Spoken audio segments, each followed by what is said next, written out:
Buddha or Buddha Gautama, also known as Shakyamuni Buddha, was a great spiritual master from ancient India. Born as Prince Siddhartha Gautama in 5th century BC, he would have naturally inherited the vast wealth of a kingdom. However, the prince one day left the palace life in search of spiritual knowledge. After years of contemplative seeking, the Buddha attained enlightenment under the Bodhi tree.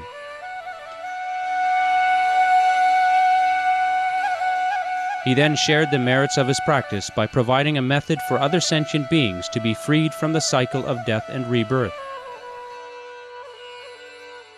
The rich treasury of Buddha's spiritual teachings on universal truths are studied and revered to this day for their deep wisdom and compassion. Today we would like to share with you the sage teachings of the Buddha, the Diamond Sutra.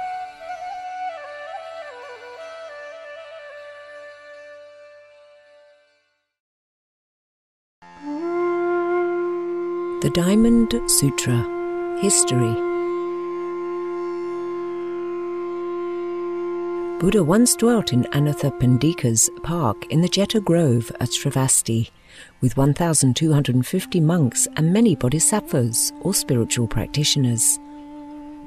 Near dawn, Buddha clothed himself, took up his bowl and entered the great city of Sravasti to collect food offered as alms.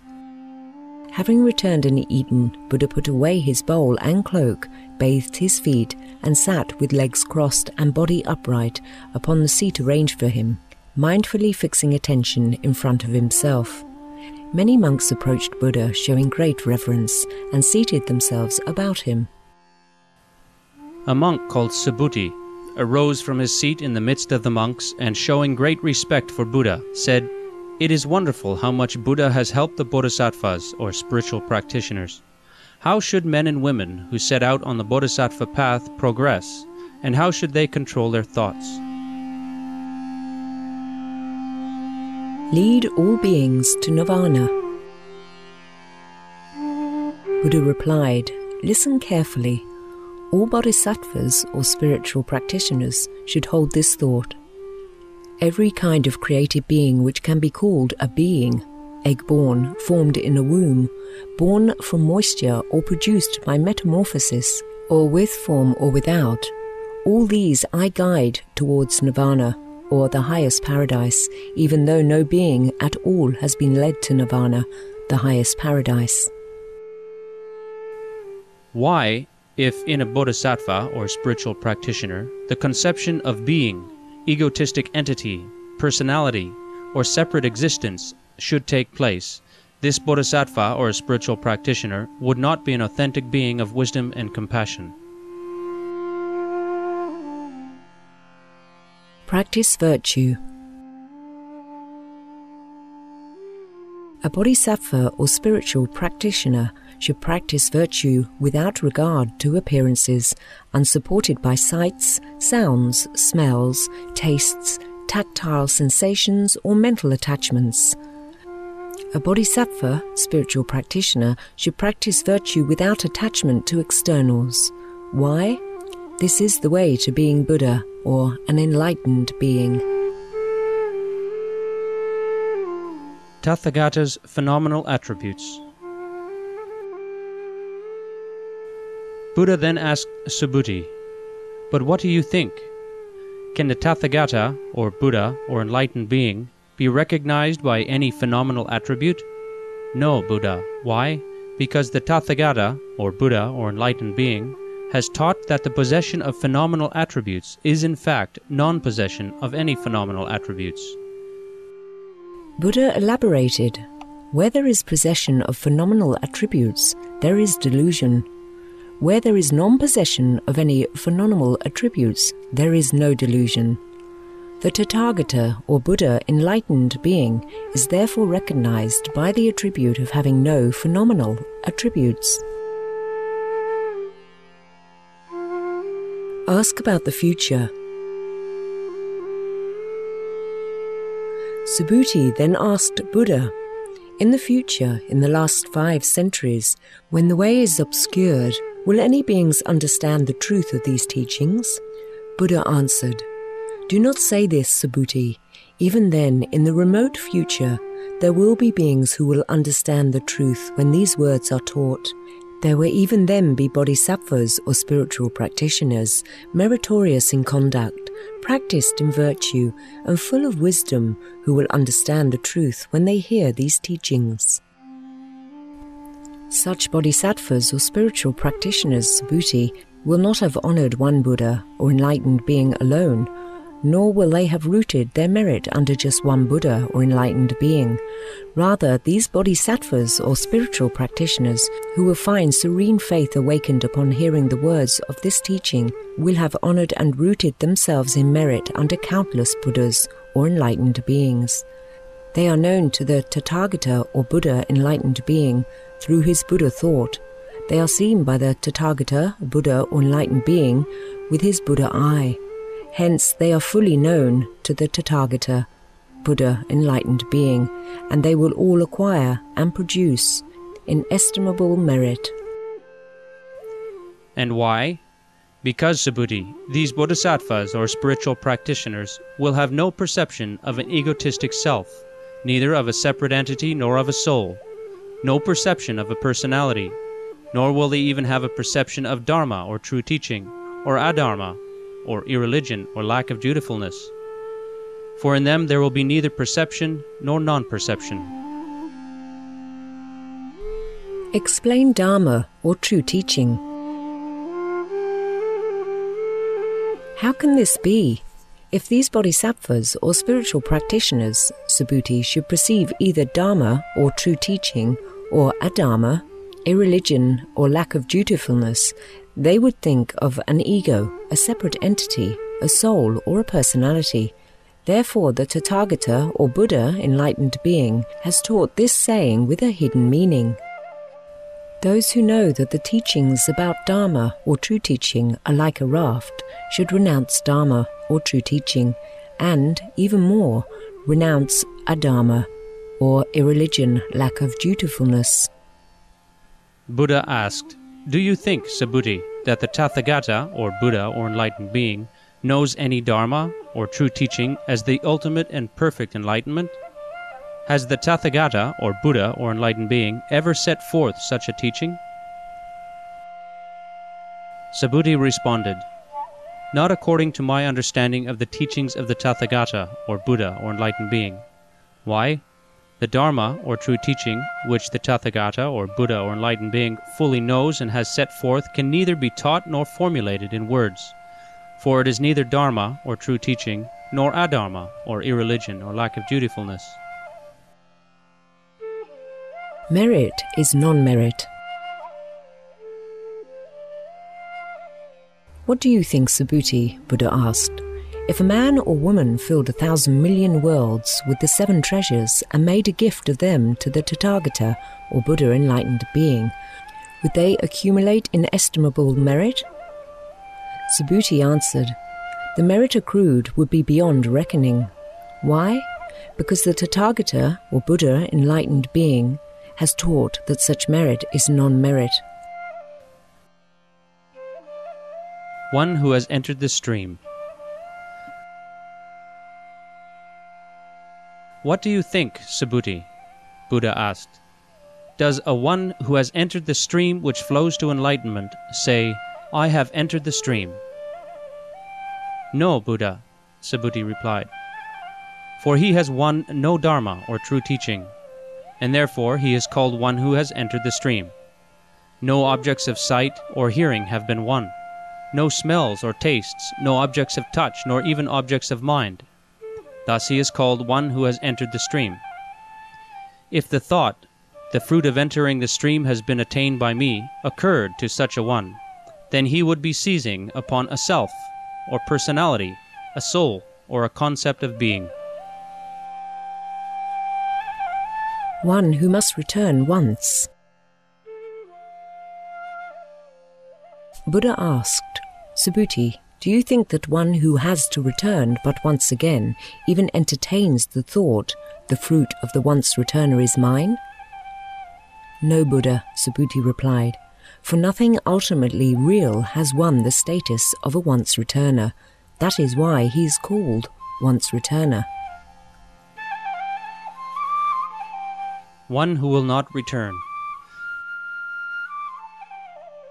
Do you think, Buddha asked, that the one who will not return at all ever thinks the fruit of the never-returner is mine? No, Buddha, Subhuti answered, for nothing which can be considered ultimately real has won the status of never-returner. One who is fully enlightened. Then Buddha asked, does the fully enlightened one ever think, full enlightenment is mine? Indeed not, Subhuti answered, for nothing ultimately real is called fully enlightened, and that is why one who is fully enlightened is called fully enlightened. If one who is fully enlightened ever thought, the fruit of being fully enlightened is mine, he would grasp a self, a personality, a soul, or a concept of being. Dharma is non-dharma. Do you think, Subhuti, Buddha then asked, there is any dharma, or true teaching, or attainment, which the Tathagata, or Buddha, or enlightened being, acquired from the fully enlightened one? No, not one, Subhuti replied.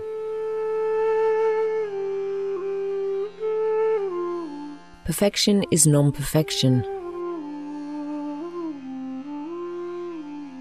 Buddha said, if a bodhisattva or spiritual practitioner declared, I perfect serene Buddha fields, his words would be false.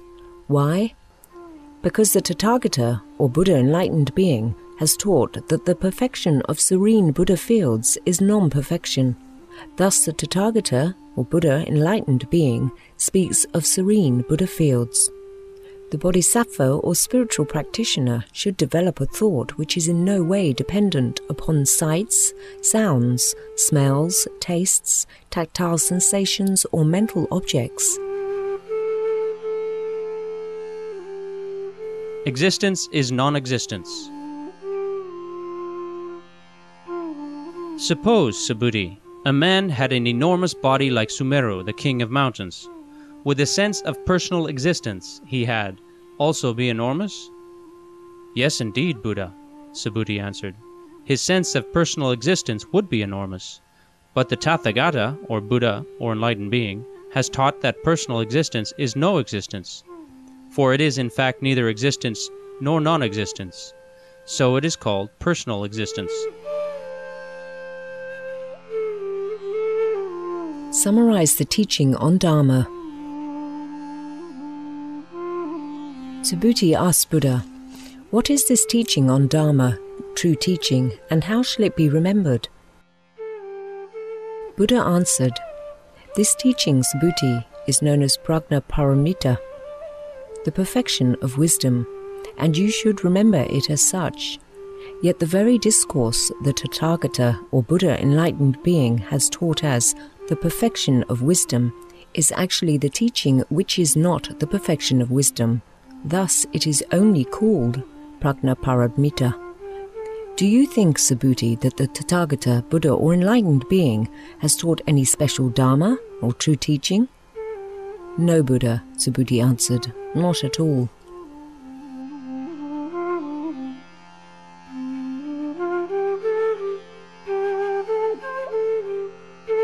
Subhuti, hearing this discourse on Dharma, or true teaching, understood it and was moved to tears.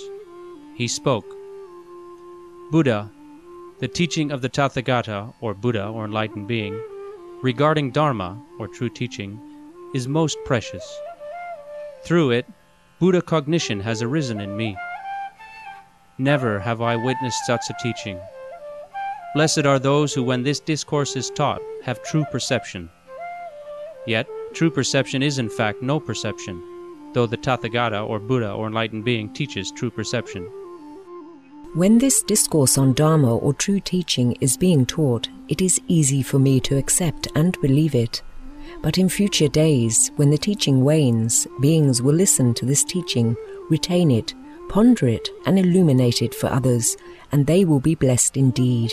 For in them no sense of self, no conception of an entity, no perception of personality will exist. a sense of self is no sense.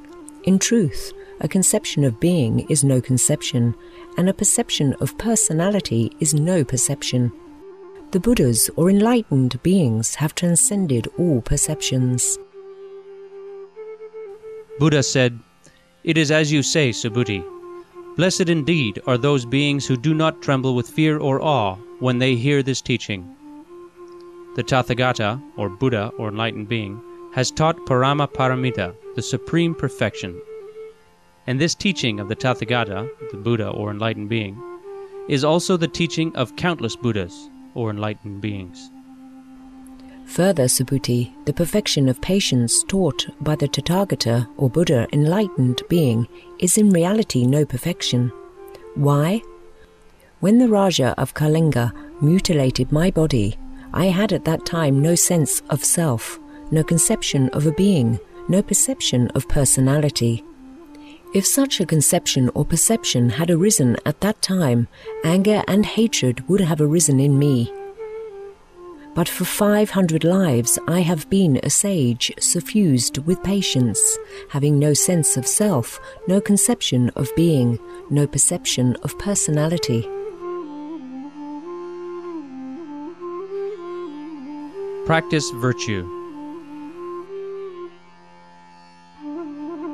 A bodhisattva, or spiritual practitioner, once he has relinquished all perceptions, raises his thought to the enlightenment. He releases a thought free of form, sound, smell, taste, touch, or mental activity, free even from dharma, or true teaching, and adharma, or irreligion, or lack of dutifulness. For all such supporting conditions are in reality no support at all. Hence, the Tathagata, or Buddha, or enlightened being, teaches virtue should be practiced by a bodhisattva or spiritual practitioner who relies on no supporting conditions. A bodhisattva spiritual practitioner should practice virtue in this way for the welfare of all beings. And yet, the perception of a being, Subhuti, is no perception. All those beings just spoken of are in fact no beings. The Tathagata, Buddha, enlightened being, does not speak falsely, but rather speaks the truth in accord with reality. Yet the Dharma, true teaching, which the Tathagata, Buddha, enlightened being, has attained and now illuminates for others, is neither real nor unreal.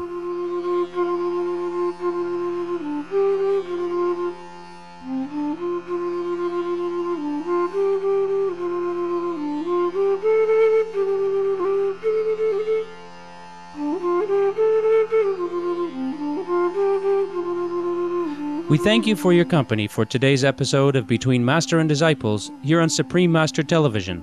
Join us again next Wednesday for Part 2 of the Holy Buddhist Diamond Sutra. Planet Earth, our loving home, is up next after noteworthy news. We wish you much love and kindness in the days ahead.